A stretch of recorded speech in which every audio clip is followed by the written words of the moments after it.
All right, let's dive into the core ideas from James Clear's incredible book, Atomic Habits. We're going to break down something that sounds simple, but is actually super powerful. How the smallest, tiniest changes, the ones you barely even notice, can lead to absolutely massive transformations in your life. And this quote right here, this is pretty much the whole book in a nutshell. Think about your habits like compound interest for your personal growth. We're not talking about some huge overnight win here. We're talking about small daily deposits, little wins that just build and build on each other until, boom, your future self is almost unrecognizable. So, this first big idea completely flips the script on how we usually think about progress. We're always told to go big or go home, right? To make these huge, dramatic changes. But what if I told you that's exactly why we so often fail? So what in the world makes a habit atomic? Well, think about an actual atom. It's this tiny, fundamental building block. On its own, you can't even see it, right? But you combine them and they create, well, everything. Your habits work the exact same way. It's so easy to look for that one big defining moment that's going to change everything. And when we do that, we totally miss the incredible power of just getting a little bit better day after day. But get this, if you improve by just 1% each day, by the end of the year, you'll be nearly 37 times better. That's not just progress. That's the magic of compounding in action. Okay, this next idea might sound a little bit crazy at first, I'll admit it.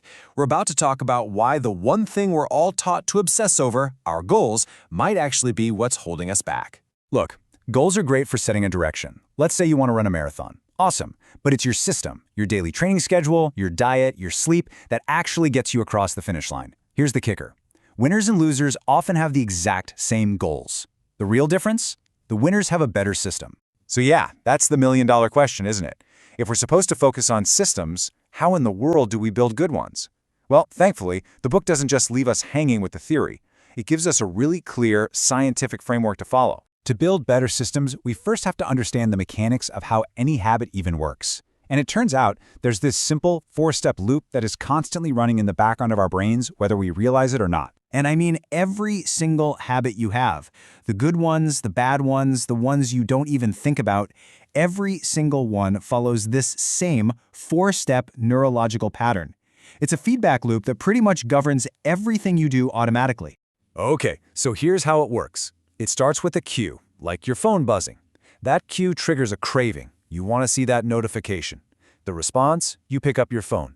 And the reward is that little hit of dopamine you get from seeing a new message. That reward tells your brain, hey, that felt good, do that again. The coolest part is, to change any habit, you just have to mess with one of these 4 steps. So, if that habit loop is the blueprint, then our next section is the toolkit. This is the practical, hands-on guide, the 4 laws of behavior change.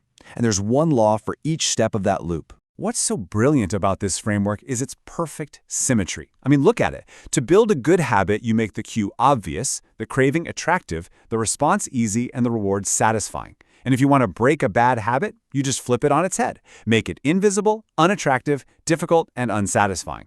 Simple, right? So what does this actually look like in real life? Well, you could use something like the 2-minute rule to make a new habit so easy you can't say no. Or you could use habit stacking, where you link a new habit to something you already do to make it more attractive. And of course, you can design your environment so the good cues are just staring you in the face. And this leads to a really profound idea about self-control, one that kind of blew my mind. It turns out, the most disciplined people out there, they aren't superhuman. They're just better at designing their lives so they don't have to use willpower all the time. They're smart about avoiding temptation in the first place. Okay, and finally, we've arrived at what might be the most powerful, most important idea in the entire book. It's the thing that makes all the other changes actually stick. It's about the deep, undeniable link between what you do and who you are.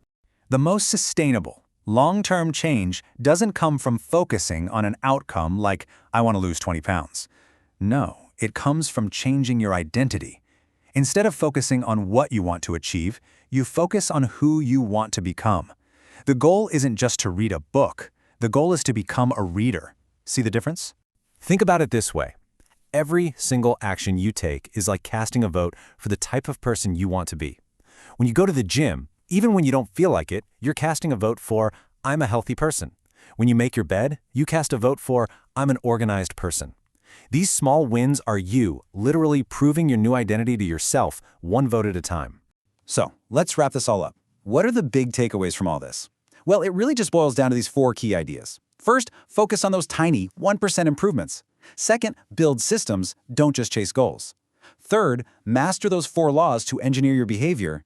And finally, and maybe most importantly, build habits that line up with the person you truly want to become. And that brings us to the final, and really the only question that matters. It's not just about what you want to get done, but who you are becoming one tiny habit at a time.